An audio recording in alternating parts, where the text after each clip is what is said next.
Joined by State Representative Mesha Mainor, Hello, Camille Naughton, and we are going to talk about education choice and meeting the needs of our students. And Camille, I want to thank you for being here. Mesha, thank you. I've known Mesha over 20 years. We went to college together, and we have been talking recently a lot more about politics. It's like a whole different conversation. It's like the grown-up conversation with your parents. When you get grown, you start talking about different things. And a lot of our conversation lately has been about education and reform and some of these controversial topics that we're going to touch on and that we've been hearing others share their stories and experiences about. But Camille, Mesha, Camille, if you would just introduce yourself, say hello, and Mesha, say hello, and then I've got some questions, and we'll kind of follow a light script. So I'm Camille Naughton, and I'm the president of Cristo Rey Atlanta Jesuit High School. For those of you who are not familiar with the Cristo Rey model, we are a high school, so all of our students are 14 years old and older, and that is important because each one of them works in a corporate job 5 days a month, and each one of those corporate partners pays the school a fee for that internship, and that pays for about 65% of our budget. So we have 125 companies in Atlanta that are partnering with us right now. My name is Representative Mainor. I'm really happy to be here. I represent the downtown Atlanta area as well as Midtown, Atlantic Station, and parts of the historic West Side. I'm on the Education Committee at the General Assembly, so did not necessarily ask to be on it, but I'm glad to be on it. And along with education, mental health is also a very important issue for me. Camille, I'd like to start by talking a little bit about what I know of Cristo Rey. I've heard great things about Cristo Rey over the years. I know there are a couple of legislators, or at least one legislator, former legislator, maybe current legislator, whose child attended the school, and I recall another woman in DeKalb County, where I live, single mom, 2 children, modest means, was thrilled that her son was able to get accepted and go through Cristo Rey and have that experience. But I'd like to know what's your secret sauce? Because I've heard about the corporate partnerships. I know Georgia Power and some of their leadership is really proud of the relationship, and that speaks volumes. When you've got the business community, you have the corporate community behind you, investing in the school, because they understand workforce development starts in school, K through 12, if not pre-K. So I'd like to know, what is the secret sauce? What has attracted all of these business commerce players and parents to your school, and what have you done to really thrive and grow in your popularity? So the school opened its doors in 2014. Cristo Rey Atlanta was the 28th Cristo Rey school in the United States. There are now 38. So pretty much every metropolitan area in the United States has a Cristo Rey. So what we do is we provide a college prep education to families who would not yet be able to afford that on their own. So Cristo Rey Atlanta, our average household income is $35,000 for a family of 4. So I'll say that again, $35,000 for a family of 4. So you can see we're giving them an opportunity to step outside of probably a school system that would not be serving them that well. And so these are kids that have so much talent. And so I think what happens is our corporate partners see this. There's so many layers you can peel back on a Cristo Rey school to say why this works, but one of them is simply economic development. You have this talent that is not being realized in our city, and we are connecting the employer with the talent. And so people want to be a part of that, and they jump in at the beginning. The mentorship that happens within these companies, they fall in love. And so it's interesting because we have sometimes leadership changes, and the new CEO comes in, and they'll say, well, I can't leave you because my employees would actually, there would be a mutiny, because they've fallen in love with the students. They follow them all the way through. We just had Debbie Orr, I have to shout out, is a founding board member of ours. 2 college graduates. So you think about we opened in 2014 with just a freshman class. Those kids graduated in 2018. This coming May is going to be a big deal for us. 100% of our kids are accepted into college every year. Almost every one of them is a first-generation college-going child. And 2 of them graduated early in December, so we have our first college graduates. We are having a gala on the 5th of February, and our first college graduate is speaking, and so I've told everyone that's coming to bring Kleenex, because it's going to be emotional. Excellent, excellent work. Last question before we turn to Representative Mainor. How would a parent go about securing a spot, a seat at Cristo Rey? So this is a great question. So it's interesting. We go out into the community to actively recruit. We want everybody to know who we are. So that first year, we went everywhere that kids were. Unfortunately, the public school systems mostly don't let us come in and recruit because we're private and we're taking kids out of a system. So we would go to Boys and Girls Clubs, YMCAs, youth groups. We have a lot of our partners. It's interesting, like MARTA is a partner. There's a lot of employees at MARTA that actually their students qualify financially to come to Cristo Rey, so we go to them. We have a lot of hospital partners, a lot of people that work in tech positions in a hospital. They qualify financially for their students to come. When I say qualify financially, I'm talking about this level and below. So the Department of Labor actually sets where our family income can be. And the IRS, we're very well vetted. We've been around for a long time. So we do not pay taxes on the income that we receive from those corporate partners. If we let our income of our families go too high, we would lose that tax exemption. It's probably way too much information. But we went out and we recruited, and they came. And what's happened now, there's a lot of word of mouth. And we're still actively recruiting. We've actually renamed our admissions office to be our recruitment and community engagement office, because we want to be out in the communities where our students live. Thank you. Representative Mainor, talk to me about, not me, but let's talk to the audience about flexibility. And I heard that word mentioned earlier by a parent, and I think that's a common theme with a lot of parents. They want flexibility, whether it's flexibility with curriculum, if you want your child to learn German and perhaps the neighborhood school is only teaching Spanish. Flexibility if you want a certain type of curriculum to be more aware about some aspect of history. Perhaps that flexibility is warranted. Let's talk about flexibility, and I heard the word safe mentioned earlier. Perhaps you want a safer environment. It's not about the curriculum. It's not about the grade the state gives the school, D, F, et cetera, or the scores for that school. Perhaps it's just a bullying issue or maybe a sensitivity issue with something that child may have experienced and they're not comfortable, and they're not, like the parent said, they're going to shut off and they're not going to learn. So we lose a student. How can we provide more resources and flexibility? And what's been your experience with, as a parent and as someone who has watched public education over the last 4 decades, where are the gaps with the flexibility, and why are we not able to address these needs? Thank you for the question. I have a lot of answers for that. So one, I would just say that I grew up in a community that you would call marginalized. And if my mother had a choice for me to go to another school, she would have. And what she did instead was she used someone else's address, which is against the law, and you can go to jail for that. So she sent me to another school that way. And it's interesting that she was talking about Cristo Rey, because I was just telling her in that same marginalized community, I still have family members there. And I have a little cousin that was recruited by Cristo Rey, graduated from there, and is now in college. So back to the flexibility part, it's interesting when you say school choice.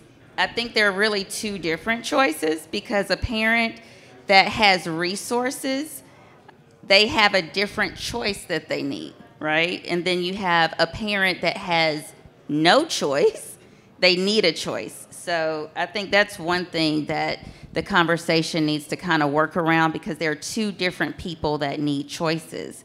And in between that, there are parents that have children with special needs. So I'm a physical therapist. I've worked with children with special needs. And that was really why I supported the bill that we got over the finish line last year with the help of Jamie.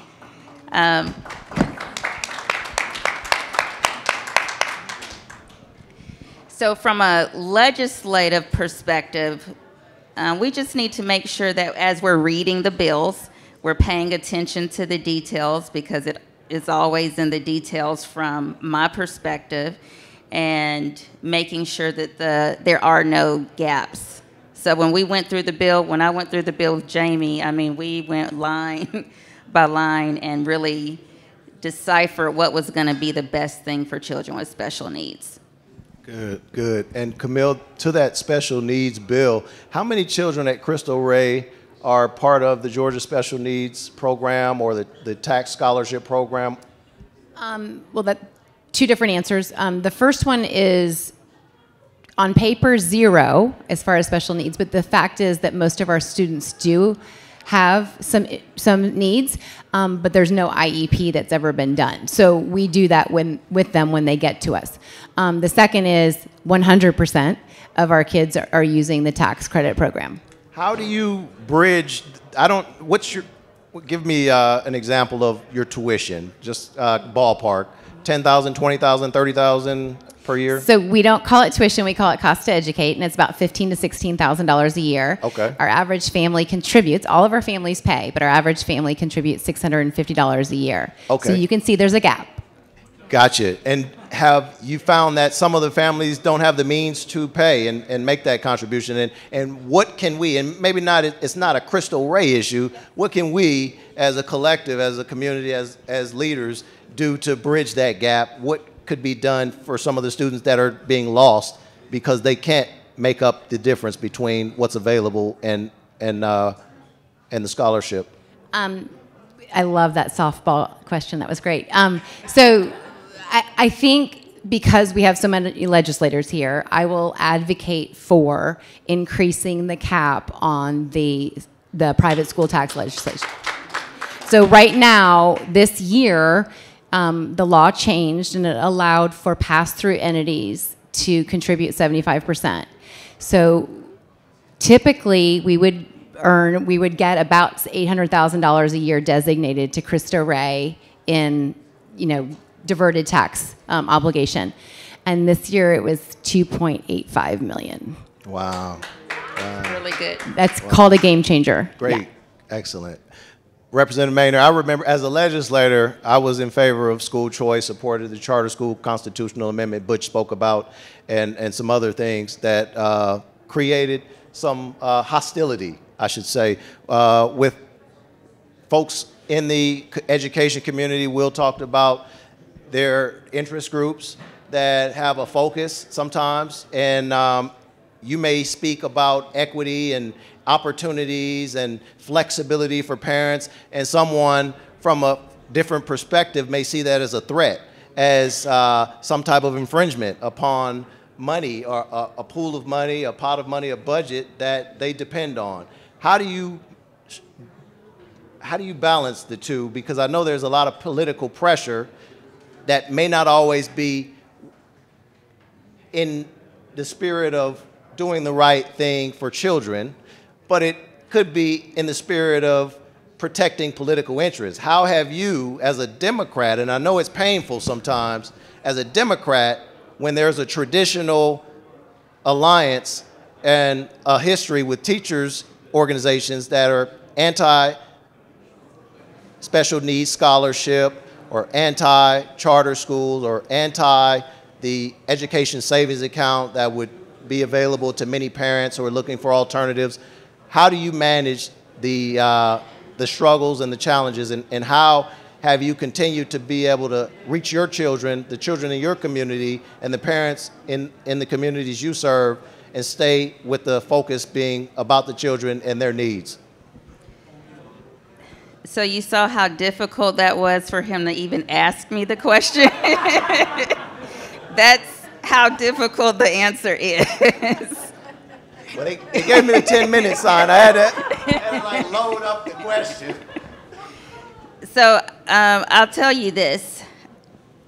When I came to the General Assembly, I had no ulterior motives. I'm a physical therapist and a mom of 2 children. And I did not know that this was a topic that was, now, I'm not going to be difficult when I answer this question. I did not realize that it was such a contentious topic.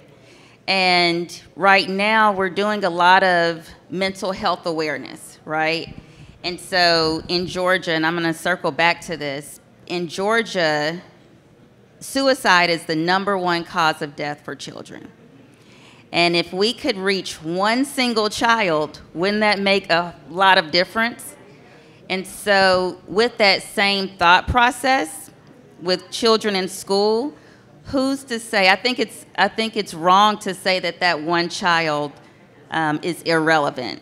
And the way the opponents to this concept of school choice feel is they look at children as a monetary figment, right? They're looking at, okay, this child is $7,000, that child is $6,000, and until that bureaucracy is removed, then it's going to continue to be a challenge. And there's a bill that just came out yesterday, which is House Bill 999.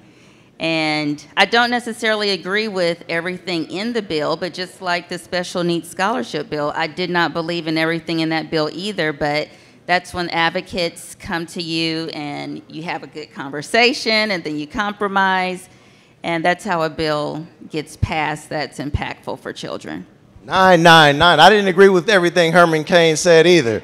Camille, I'll turn to you, and I want to ask about scalability. We talk about this idea of serving the masses of children and how Cristo Rey may work for a few. How can we take this same model with the corporate sponsorship, a means to bridge the gap between what's available from the scholarship program if the state were to expand and find new ways to support students?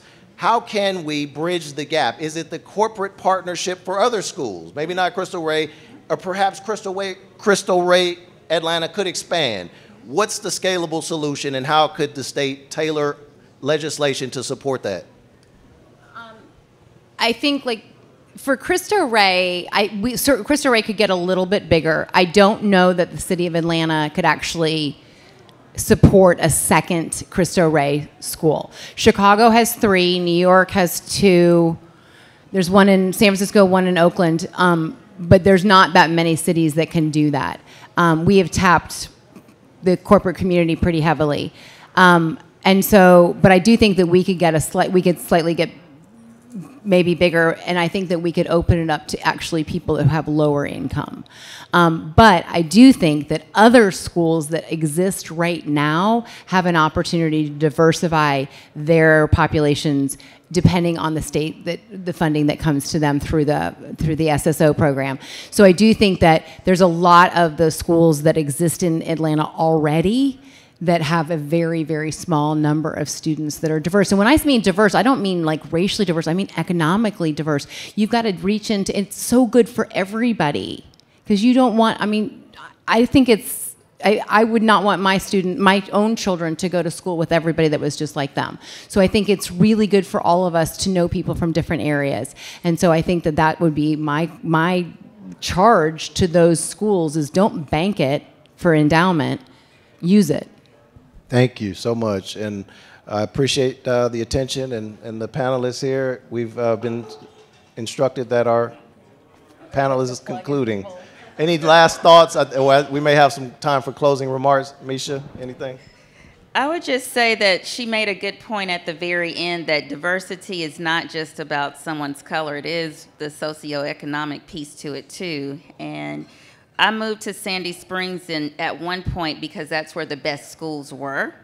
But then I realized that I have a 16-year-old and a 9-year-old. The 16-year-old, this was many years ago, the 16-year-old was fine in a community that was not diverse, but my 9-year-old was not doing well in a community that was not diverse. So we moved back to the city, and so diversity comes in many different rainbows, and it's important.